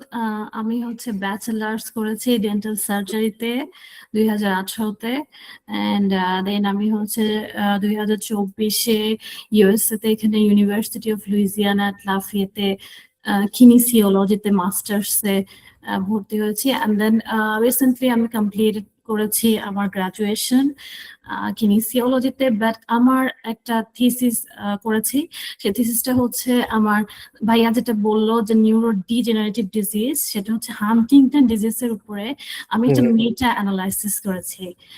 আর এটা জার্নালে না, বাট এটা প্রকিউজ ওয়েবসাইট আর হচ্ছে আমাদের যে ভার্সিটি লাইব্রেরি, সেখানে হয়তো নেক্সট উইকে পাবলিকলি অ্যাভেলেবল হবে। সো আমি আসলে নিউরো ডিজেনারেটিভ ডিজিজ গুলো নিয়ে একটু বেশি ইন্টারেস্টেড। আচ্ছা আচ্ছা, হ্যাঁ বুঝতে পারছি। আপনারা ইউনিভার্সিটি অফ লুইজিয়ানাতে এখনো কি ওখানে প্রেজেন্টলি আছেন? জি ভাইয়া, আমি এখানে লাফিয়াতে এমনি আছি, কিন্তু আমি স্প্রিং এ নিউরোসায়েন্সে বা আমার কিনিসিওলজিতে যে মোটর লার্নিং মানে নিউরো রিলেটেড ফিল্ডে হচ্ছে আমি মানে পিএইচডি তে যেতে চাচ্ছি, মানে অ্যাপ্লাই করতে চাচ্ছি। আপনাদের ওখানে তো বাংলাদেশি পিআইও আছে না একজন? ভাইয়া মানে এই সাবজেক্টে আই হোপ। আপনি কি শাকিল ভাইকে চেনেন? শাকিল ভাই আর বৃষ্টি আপু, ফাহাদ ভাই, ওরা তো সবাই আপনাদের ক্যাম্পাসে। জি ভাইয়া, এখানে আমি আমাদের ওই নিউরোবায়োলজিতে একটা ভাইয়া মানে কিছুদিন আগেই ডক্টরেট করলো। উনি হচ্ছে জ্যাকি বড়ুয়া ওনার নাম। ও আচ্ছা, তাহলে হয়তো ওই কমিউনিটির সাথে আপনার অ্যাটাচমেন্ট নাই। ওরা লেটেস্ট গেছে কিছুদিন আগে, 1 বছর আগে ও মেবি। আচ্ছা আচ্ছা। ও, আমি ভাইয়া 2 বছর হলো তো, আর ডিপার্টমেন্ট গুলো আলাদা সম্ভবত সেজন্য হতে পারে। 2 বছর তাহলে কি আপনি ওপিটি তে আছেন? জি ভাইয়া, আমি ওপিটিতে আছি এখন। এখন তো ওপিটি তে বেশি দিন থাকা যাবে না। না, সেটাই ভাইয়া, আমি জবের জন্য অ্যাপ্লাই করতেছি, বাট সামারেই হলো তো আমার গ্রাজুয়েশন, আর স্প্রিংটাই ধরার চেষ্টা করতেছি আমি, পিএইচডি যদি আচ্ছা, স্প্রিং এ আপনি নিতে পারি। আমাদের আমাদের কমিউনিটির মধ্যেও তো অনেক বাংলাদেশি পিআই আছে এবং তাদের অনেক স্টুডেন্ট লাগে, যেরকম আপনার university of Texas southern medical centre, যেটা ওখানে জাকি নামে ডক্টর জাকি নামের একজন আছে। আচ্ছা ইউ আচ্ছা। Can try. মার্সার ইউনিভার্সিটিতে রনি ভাই আছে। হুম হুম হুম। আল্লাবে হিউজ বাংলাদেশি স্টুডেন্ট আছে, তাদের সাথে যোগাযোগ করতে পারেন। আর আচ্ছা। মার্শাল ইউনিভার্সিটিতে হুম সামিয়া হুম। নামের একজন আছে। আপনারা ওকে। এই কমিউনিটির অনেকেই কিন্তু স্টুডেন্ট নাই, এমনকি আমি আবার university of Mississippi, I hmm hope hmm you hmm. Can try. এখানে স্প্রিং এ অনেক স্টুডেন্ট নাই এবং এখানে অনেক টিএ থাকে, এবং আমি জি দেখছি জি। মোস্ট অফ দ্য স্টুডেন্ট এখানে আসছে, এবারও বাংলাদেশে আসছে প্রায় 15-20টা। হুম হুম হুম। এবং ভাইয়া। ওইখানে ফার্মেসি হুম ডিপার্টমেন্টে ড্রাগ ডেলিভারি নিয়ে কাজ করে হুম ডক্টর হুম মনিরুজ্জামান নামের বাংলাদেশি একজন, উনি হুম হুম ফার্মেসি ডিপার্টমেন্টের চেয়ারও অবশ্য। হুম। আপনি ওনাদের কাছে একটু ট্রাই করতে পারেন, আমার পরিচিতর মধ্যে অনেককেই ওনারা নিয়েছে আমার, এবং আমি হুম। একটা স্টুডেন্ট রেফার করছিলাম মার্শালে, জি। উনি এবার জয়েন করছে জাস্ট। তাহলে কি ভাইয়া স্প্রিং এ মানে ফান্ড মানে মানে ওই যে পাবো স্প্রিং মানে? এর ফান্ডটা তো একটু মানে বুঝতেছেনই তো, মোস্ট অফ দা ফান্ড তো আপনার ফলে, এখন ফলের তো সেটাই। অ্যাপ্লিকেশন চলছে, তাহলে আপনি স্প্রিং এ কিভাবে? স্প্রিং এর অ্যাপ্লিকেশন না শেষ হয়ে গেছে? এখন তো ফল শুরু হয়েছে অগাস্ট থেকে। জি ভাইয়া, শেষের দিকে অ্যাপ্লিকেশন প্রায়। আর আমাদের প্রোগ্রামেও চাইলে আপনি অ্যাপ্লাই করতে পারেন, এখানেও একটা বাংলাদেশিদের গুড ইয়া আছে, মানে সেটা কি ভাইয়া ফেস স্প্রিং এ ভ্যালু আছে। ওপেন না, মানে আমাদের প্রোগ্রাম স্প্রিং এর স্টুডেন্ট নেবে না, এরা ফল? ফলে নিবে, তবে আপনি আমাদের প্রফেসরদের নক করতে পারেন আর কি।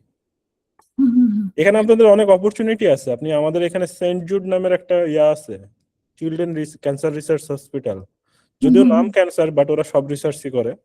জি ভাইয়া। ওইখানে আপনি ট্রাই করতে পারেন, হিউজ ল্যাব ওখানে, ভাইয়া হিউজ মানে আমি, হিউজ। হ্যাঁ ভাইয়া, আসলে আমি চাচ্ছি যে যেহেতু ওপিটি তে আছি, এই জন্য আমি চাচ্ছি যে এই টাইমটায় যদি আমি একটু রিসার্চ অ্যাসিস্ট্যান্ট বা রিসার্চ অ্যাসোসিয়েট এই ধরনের কোনো পজিশনে একটা ল্যাবে জয়েন করতে পারি, যে কোনো ল্যাবে আর কি, নিউরো সায়েন্স রিলেটেড। সো এটাও আপনি ভালো। সেন্ট জুডেতে ট্রাই করেন, সেন্ট জুডের ওয়েবসাইট বা লিঙ্কডইন পেজে গেলে হুম। ওদের, এবং সেন্ট জুডের ওয়েবসাইটেও ওদের লেটেস্ট অনেক রিসার্চ টেকনিশিয়ান বা রিসার্চ অ্যাসোসিয়েট পজিশন ফাঁকা আছে, ওকে।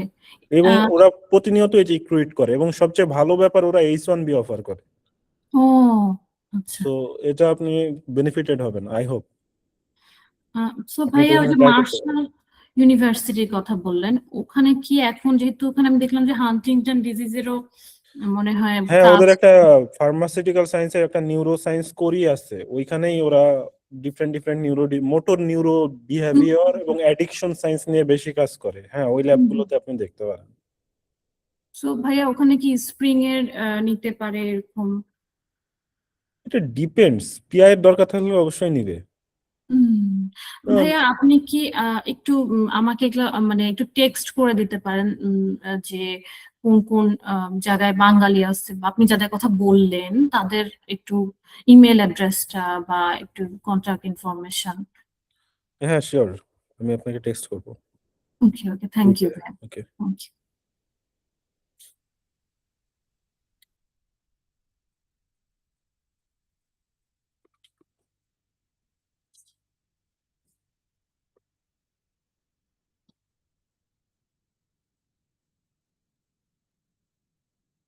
আচ্ছা, আপনাদের আর কোনো কোশ্চেন আছে?